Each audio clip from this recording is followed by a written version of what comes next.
Jai Hind, friends, and good evening to all of you.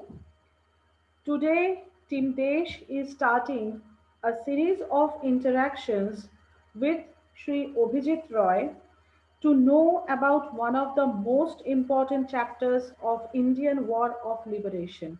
As the Second World War was started, British started to put all the national leaders behind the bar. Like many other leaders, Subhash Chandra was also knew that if India would not be able to take the advantage of the war, it would be impossible to achieve the goal of independence for the nation. And so, Subhash Chandra planned for a journey which finally led India towards her last war of independence. But fulfillment of every dream needs detailed planning and involvement of dedicated people. And so, we will start this series, A Journey Towards the Freedom, to know about the unsung freedom fighters and the unsung chapter of Indian history. So now I will request Obhijit uncle, our very own Meshomoshai, to start this interactive sessions, the series of interactive sessions. Jai Hind, friends, and a special Jai Hind to Advija and Anushwa. Jai Hind. And many thanks for allowing me to discuss on a very pertinent and important uh, historical incident, which ultimately, I believe, which ultimately led to the freedom of our motherland. And before going to that, we are today here to discuss about the great escape on the 17th of January 1941 by Netaji Subhash Chandra Bose, one of the greatest escape history in the world. Without uh, any doubt, this escape was a real, what do you call, real history which can go to the Guinness Book, as there was no clue to the British Empire that how and from where and when did Netaji Subhash Chandra Bose escape from the home intern. Now, before going to the actual episode of the Great Escape, uh, let us discuss today the need of the Great Escape. Now, there is a pertinent question. Why did Netaji undertake this great escape in order to liberate his motherland or our motherland? It could have been many possibilities, because he could have stayed back in India, formed an armed revolution. He could have got the arms and ammunition from outside and distributed amongst his comrades, and thereby start a phase-wise armed revolution against the British Empire. But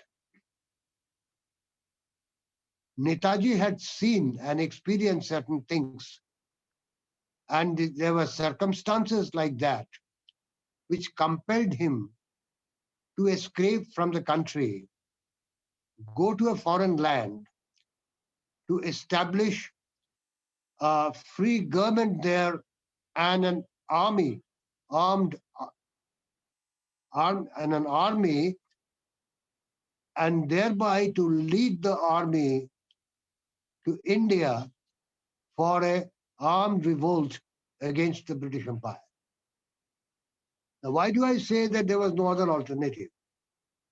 We have seen the sporadic, uh, before 1941, we have seen sporadic, uh,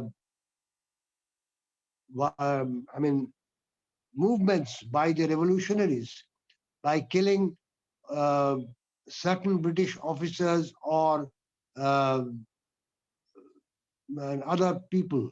But this was so sporadic, it was not possible to to make this armed struggle collectively all over the country.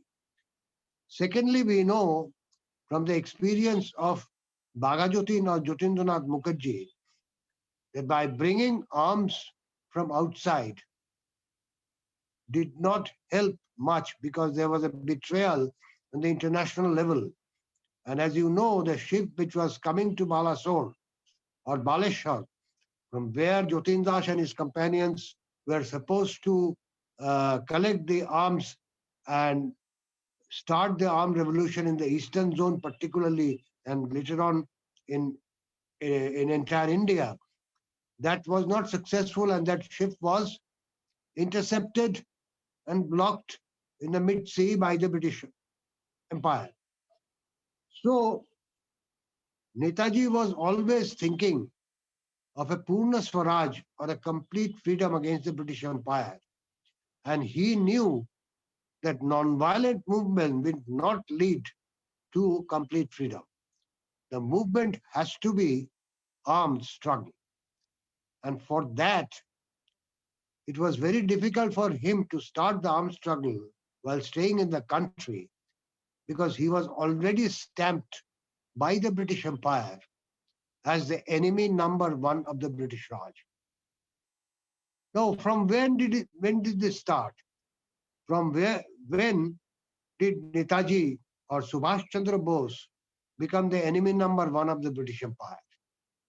If we go back to about 16, 17 years back, in the actual episode of the Great Escape in 1941, we see that in 1924, Netaji was arrested by the British Empire under the Regulation 3 of 1818. Now, why? Why this uh, arrest under Regulation 3? The cause was, which later on Netaji narrated the entire cause to his co-prisoners in Mandalay jail in Burma, was that at that particular time, Deshabandhu Chittaranjan Das, his political Netaji's political guru, was the mayor of Calcutta Corporation, and Subhash Chandra Bose was the chief executive officer of Calcutta Congress.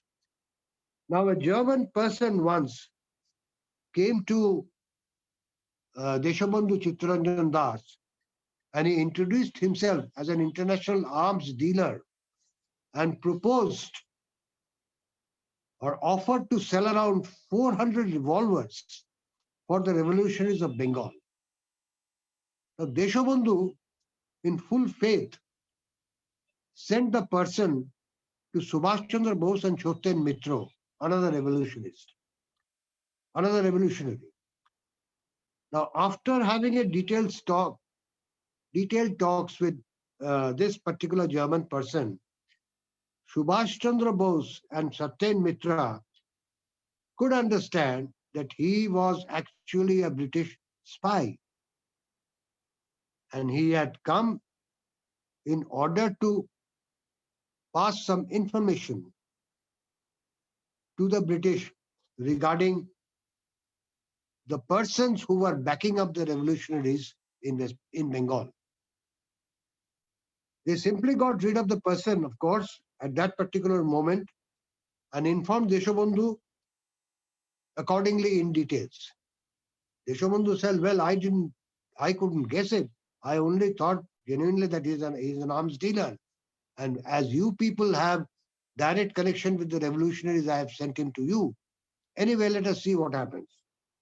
But that person, as he was a British spy, he promptly uh, gave the feedback to the British intelligence, from where they could know that Subhash Chandra Bose was one of the person who had a close contact with the revolutionaries. And with this particular, uh, I mean, this particular cause led the arrest of Subhash Chandra Bose in 1924. And he was first sent to the Insin jail of Burma and then to Mandalay jail. And in Mandalay jail, when he was arrested, it was a sharp reaction by Deshabandhu. Deshabandhu Chittaranjan Das said, after the arrest of Subhash, that if to love your country is a crime, then I am a criminal too. If the chief executive officer of Calcutta Corporation is at fault, then the mayor is at fault too. So this was the affection and love of Deshabandhu towards his disciple, whom undoubtedly Subhash Chandra Bose accepted as his political guru. Now, this episode was in detail told to people actually in 1924 when he was transported to Burma, and I just said, he was in Insin jail first and then later shifted to Mandalay in Burma. The above incidents was narrated by Subhash himself to his co-prisoners in Mandalay jail. And who were his co-prisoners? His co-prisoners were people, the famous revolutionaries like Trilokanath Chakraborty, alias Maharaj, Professor Jyotish Chandra Ghosh, Sri Shotyen Sen, and others. Now, this particular episode let the British Raj take a view of Netaji or Subhash Chandra Bose, and they started feeling that Subhash Chandra Bose is a very dangerous element and considered to be the enemy number one. And as he has the direct uh, relation or direct connection with the revolutionaries, he is the man who can cause trouble to the British Empire through armed struggle or armed revolution. Now, after a lot of insuasion, ultimately in 1927, after about 2.5 years, Subhash Chandra Bose was released from uh, Mandalay prison, but his health was absolutely in a jeopardy in the unhealthy atmosphere of the Mandalay jail, and his health had deteriorated to a large extent. Now, he started living with his elder brother, Sarath Chandra Bose. Now, Sarath Chandra Bose, in the meantime, had rented a house at 38 by 1 Elgin Road, which is adjacent to their ancestors' house of 38 by 2 Elgin Road.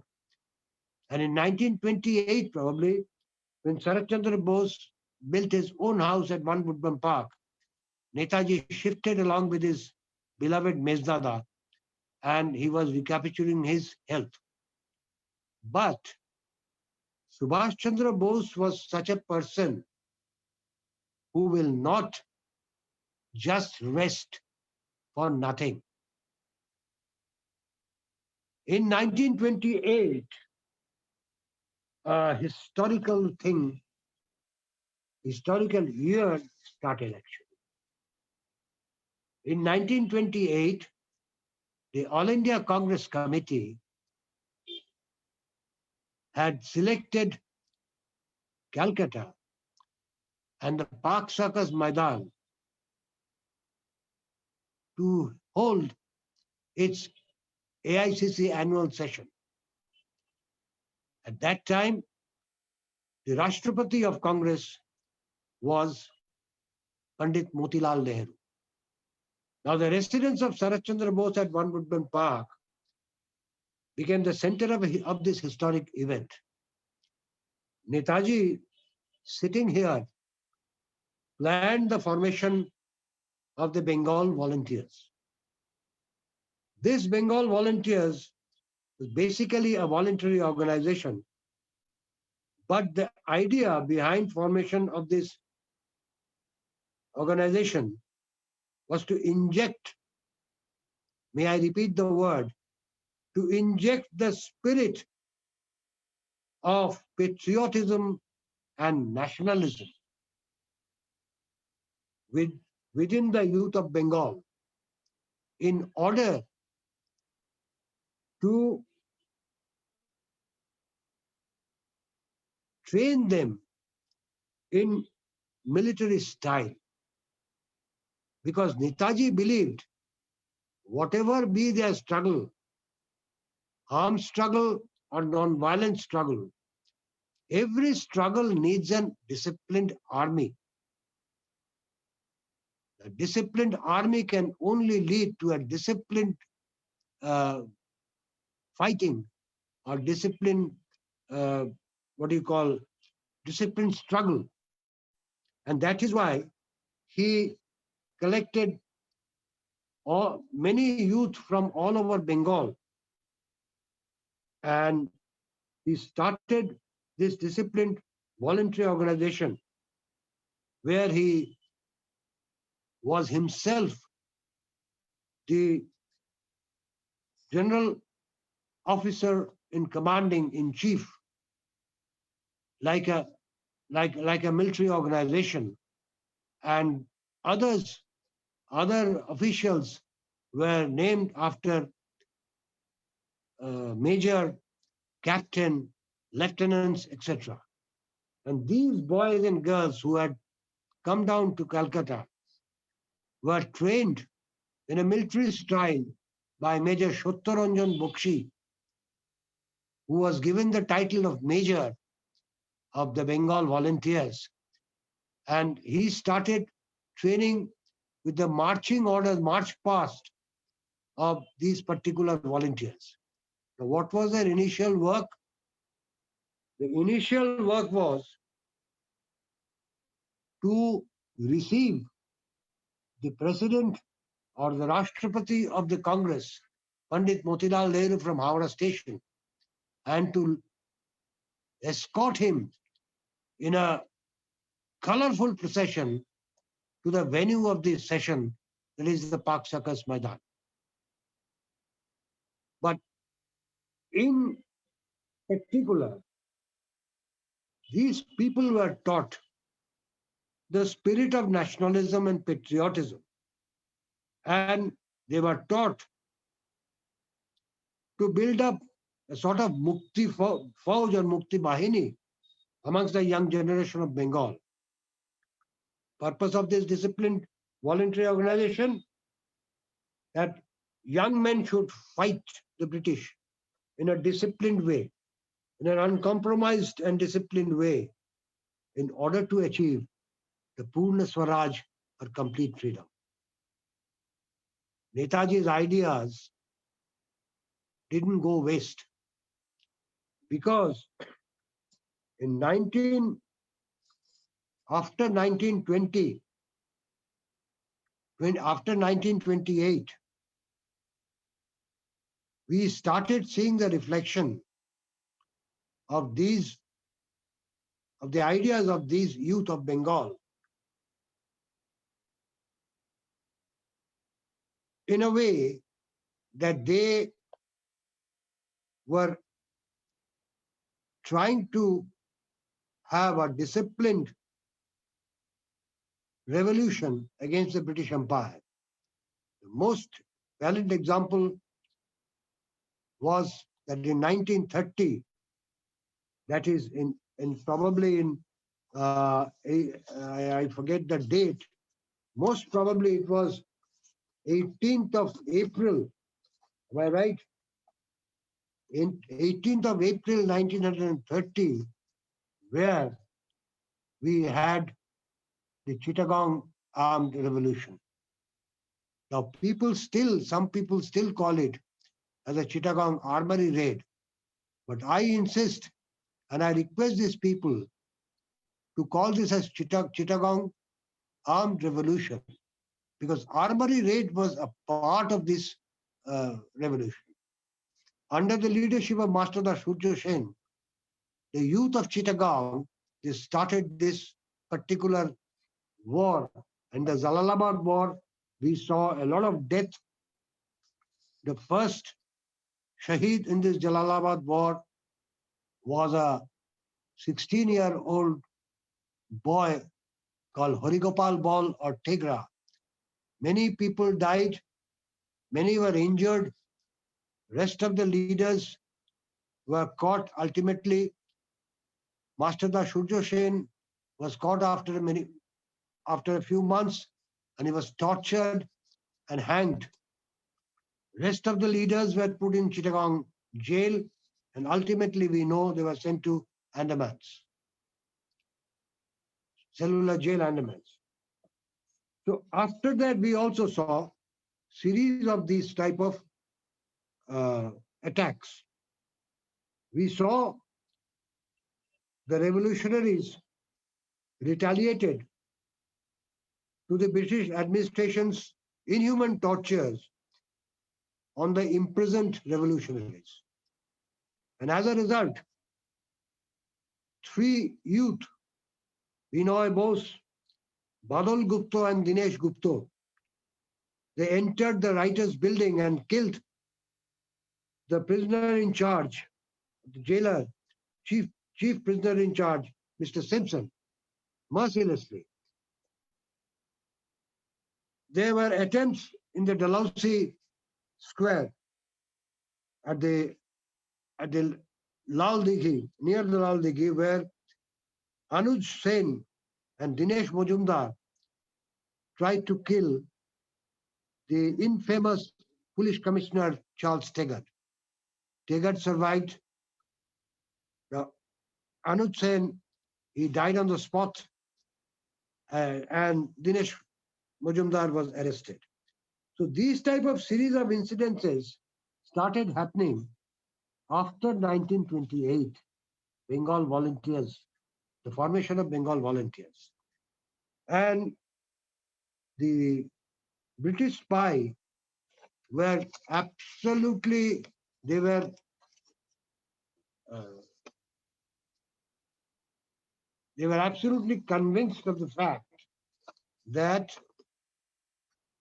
Subhash Chandra Bose was the leader behind these, and therefore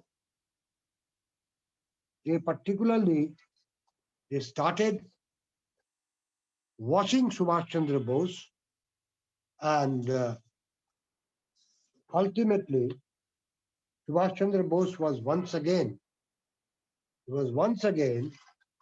imprisoned by the British Empire because 1928-27 he was released from the jail. 1932 once again he was imprisoned by the British Empire. Now there were protests all over the country about the release of Subhash Chandra Bose, because I've already said that at 1927, when he was released from Mandalay jail, his health had deteriorated, but he never got any proper rest. Then came 1928. He was very busy forming the Bengal Volunteers. And in 1932, he was arrested. And we know that particularly on those days, the condition of the prisons, British prisons, were very unhygienic and unhealthy. So his uh, uh, his health started failing again. Now there were many uh, movements there, many appeals were there made for the release of Subhash Chandra Bose, but the British thought that it was very, very difficult for them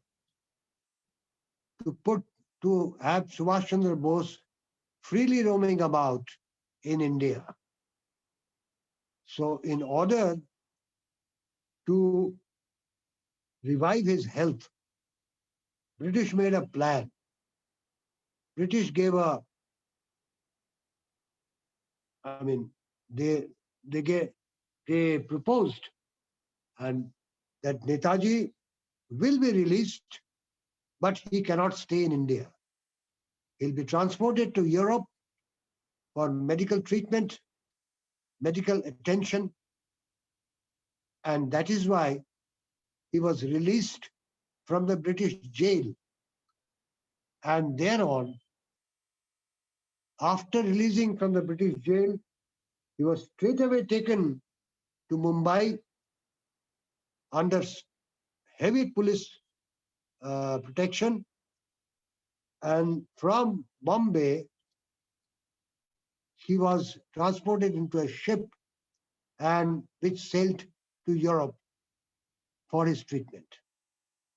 See, the British, right from the early, mid 20s and early 30s, were so much afraid of Subhash Chandra Bose that they were absolutely afraid, very much afraid to keep him in India.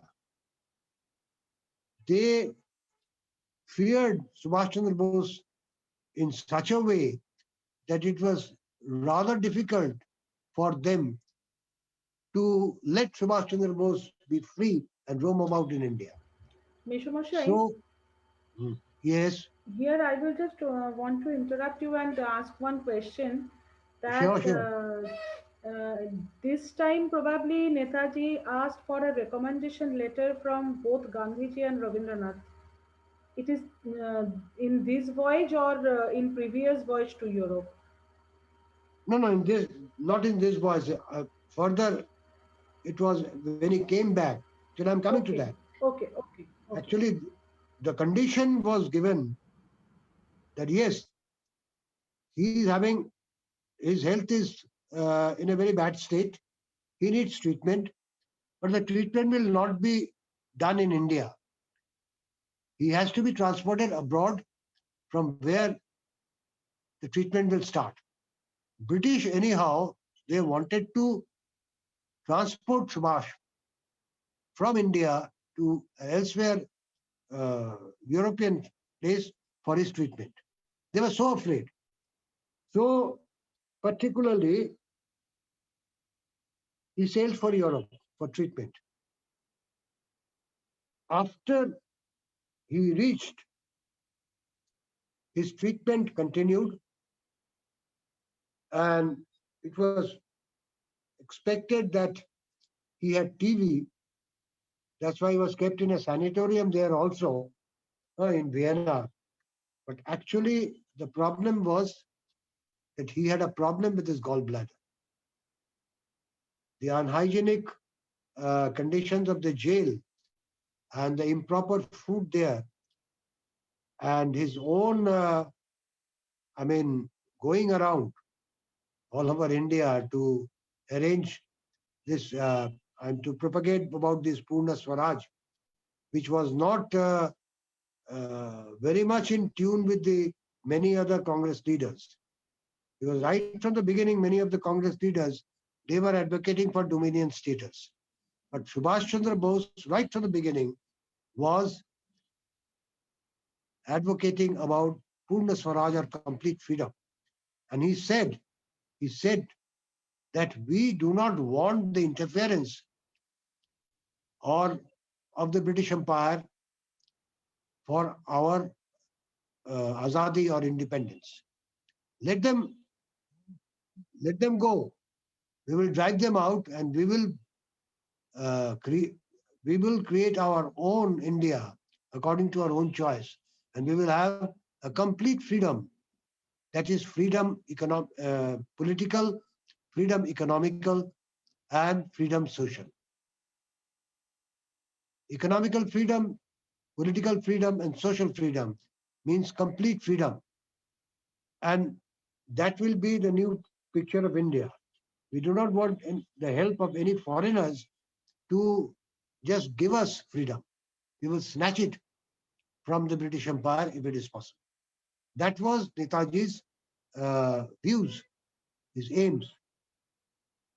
Now, while in Europe, actually, Netaji heard about his father's illness. Janakinath Bose was very ill. He was in Calcutta, brought to Calcutta, 38 by 1 Elgin Road, the ancestors' house of the Boses, and there his treatment was going on. So, defying the British rule, defying the orders of the British, he started his journey towards India. But after he reached Karachi, he heard the death news of his father.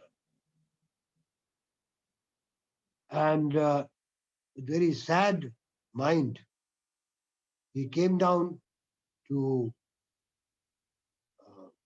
he came down to Calcutta, and he was able to perform the last rites of his father along with his brothers. Well, British were a bit sympathetic because they knew he had lost his father, and uh, last rites of the parents when it's formed. And in those days, it took over a month. So they knew that Subhash will not go out of the house for a month. That was the case. But as soon as the last rites were concerned, British became active once again. And in 1937, they once again arrested Netaji. They were very afraid to keep him in India. And once again, he was transported to 1937.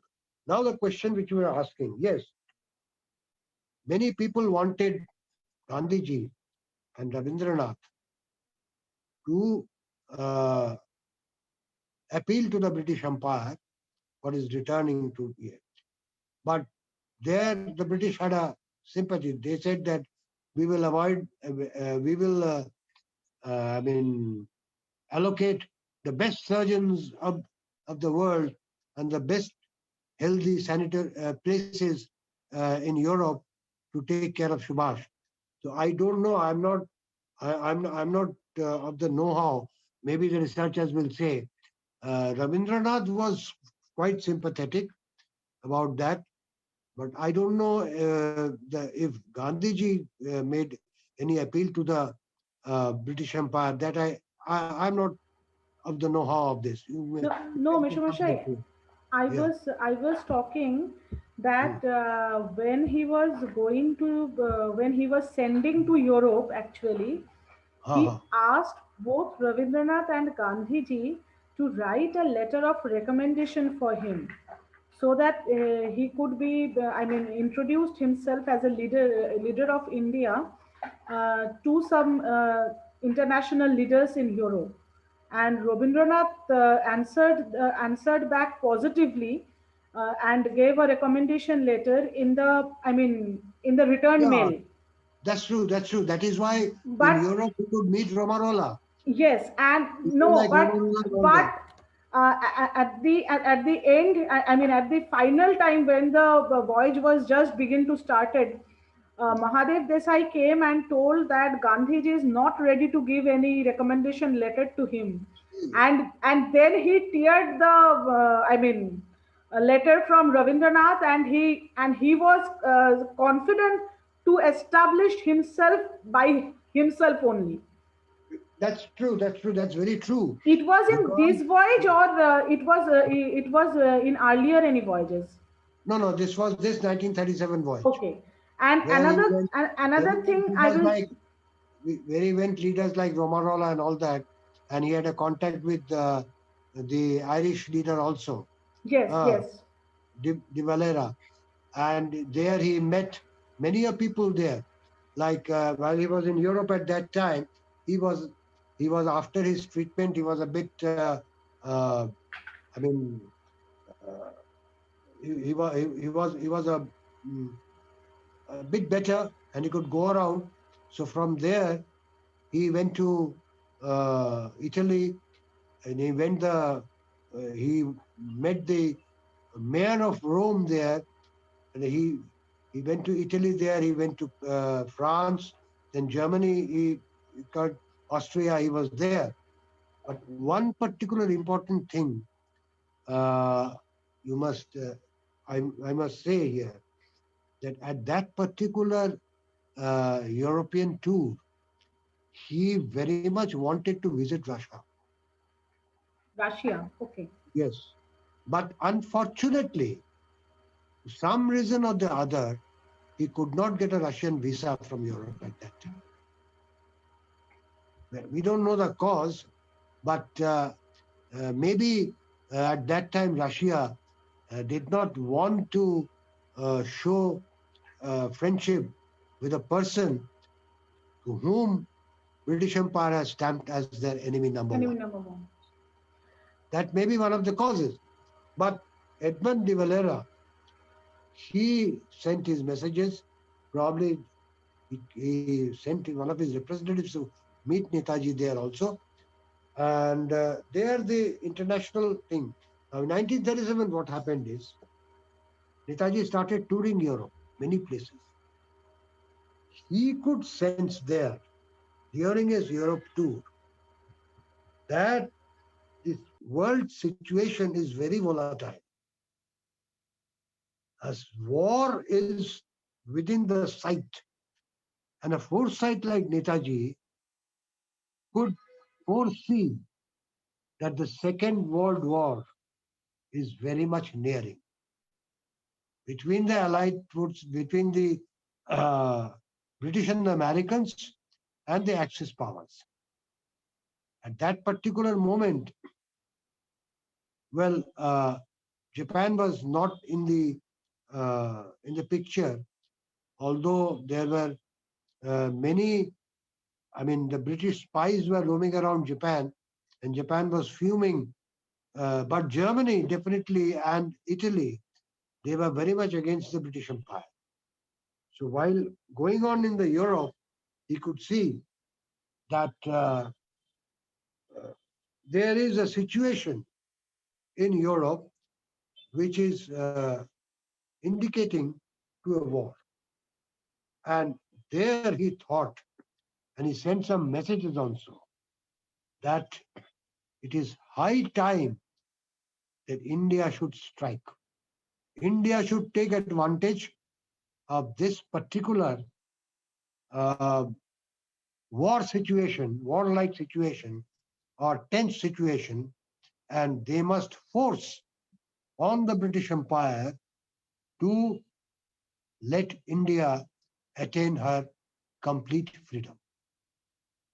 So that was the idea when it came. So, what to do? He actually saw there in the war that the German army was very strong there in one point there. You see, the British army had a very strong naval force and the artillery. But the air force was much, much stronger in the German wing. And the modern warfare, when the air wing or air force is very strong in any army, it scores over other armies. So he said that particularly there is a possible chance that Germany would defeat the British Empire. And he also thought that this war situation has to be taken advantage of. And Subhash Chandra Bose, he wanted to utilize this particular opportunity, which was created in Europe particularly, because of the pre-war tense situation. Shall I go a little bit further or shall we stop here? because after 1937, the, when he came back, while he was in Europe, uh, he was elected as the Rashtrapati of All India Congress Committee in 1938. Now, up to 1937, Jawaharlal Nehru was the Rashtrapati of Congress. Now, how Gandhi agreed, how Gandhiji agreed to make Subhash Chandra Bose the Rashtrapati of the Congress, this is also a very, very interesting story, which I may start from the Exactly. next episode. I also have the same opinion that we can start it as a second chapter of this Yeah, second chapter. interactive series. Up till now, I mean, the war, actually, the armed struggle and the armed movement and the fatal attack on the British Empire, it came to uh, Netaji's mind when he actually visited many places in Europe in 1937. And that is where he started thinking of an armed revolution. And it was not possible because of certain reasons, many reasons, to continue the armed struggle with his remaining in the country. And that is why it ultimately resulted in the Great Escape. I will come to the next episodes with particular these views and facts. Thank you very much. And Meshomashai, uh, to end this session, I just want to recall one story what I read in a book by Sri Shishir Kumar Bose, the Boshubari. uh, He wrote that while Netaji was undergoing the gallbladder operation in Europe, at that time, gallbladder operation was also a very serious operation, very serious operation. and he wrote his will before the operation. And there he wrote that he dedicated all his properties to the countrymen and all his dream to his elder brother Sarath Chandra Bose. No, actually, you see, to be very frank enough, Netaji never had his own belongings. Whatever belongings he had was presented to him by his mother and by his brothers, particularly Mezdada, Sarath Chandra Bose. So there, uh, he had some copyrights in some magazines and all that, that he could have done that. I will tell you an episode. After the Great Escape, the British intelligence and the British force, they came to 38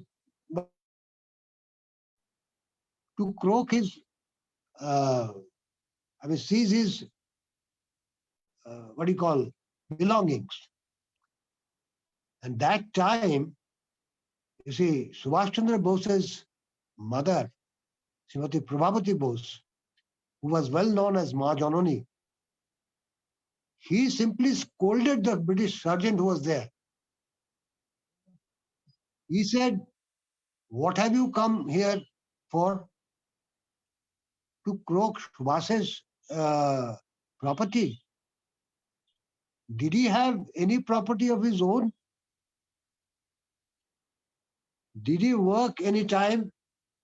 He is a Janata's Sevak. He is a people's, uh, I mean, Neta or leader, people's leader. He has never worked. He has never minted. All the belongings which you are seizing, they belong to me. I, as a mother, have presented to my son.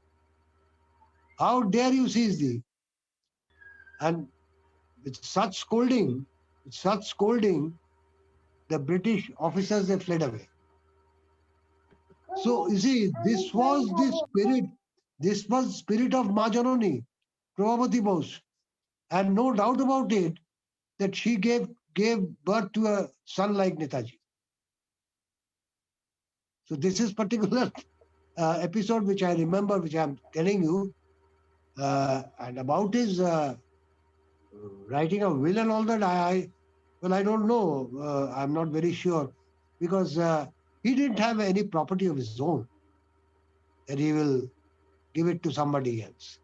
Either he used to stay in his ancestor's house in 38 by 2 Elgin Road or with his elder brother, his Mezda Sarat Chandra Bose at 1 Woodman Park. And the maximum of the financial help was given to him by Sarat Chandra Bose, His Mezdada. his Mezda. Absolutely. His Mezda. So we meet once again next week and Yes. try to give that Congress episode in a nutshell. And just say that why was Netaji forced to escape from the country? Yes. True. There was no other alternative. There was no other alternative. There are many people, I don't know, these people call them researchers. There are many people they say that Netaji did a mistake of going out, escaping from India. Had he stayed back in India, he would have been the great leader in the independent India. Now, I ask these so-called researchers humbly, if Netaji had not gone, he has not escaped from India, and he has not led the army of Indian National Army of Azad Hind Fauj, and the last war of independence was not fought at the Kohima and Manipur sector, followed by the this Red Fort trial, ultimately which led to almost a civil war, and the revolution in the army. Could India be free? That was the main reason British were forced to leave India. So if there had been no escape, then there had been no Free India Center or Indian Legion in Germany or Provisional Government of Azad Hind or Azad Hind Fauj in the Asian sector. No war, no freedom in 1947. Absolutely. So how do they say this? And they call themselves researchers, they call themselves political leaders. I fail to understand these people. Anyway, we will discuss the entire thing in the next episode. Jai Hind to everybody, and thank you once again very much Jai Hind. for putting me. Jai Hind. Jai Hind. Jai Hind, and we will wait for the next week interaction very eagerly. Yeah, sure. Sure. Thank you, I'll be okay. Thank you everyone for listening us. Jai Hind. Meanwhile, the viewers can send us their request, what all they want to know, what more they want to know about Netaji. So Meshamashai will then reflect to those areas. If I know the answers. Yes. If I know the answers. See, And I'm then- not a researcher, neither I'm a historian. I've studied a bit, but I cannot call myself a historian or a researcher on Netaji. He is a vast thing. Absolutely. It's like a universe. If you want to know about Netaji, you will have to know the universe, which I can't. I'm sorry. Okay. Thank you very much. Thank you very much. Jai Hind. Jai Hind.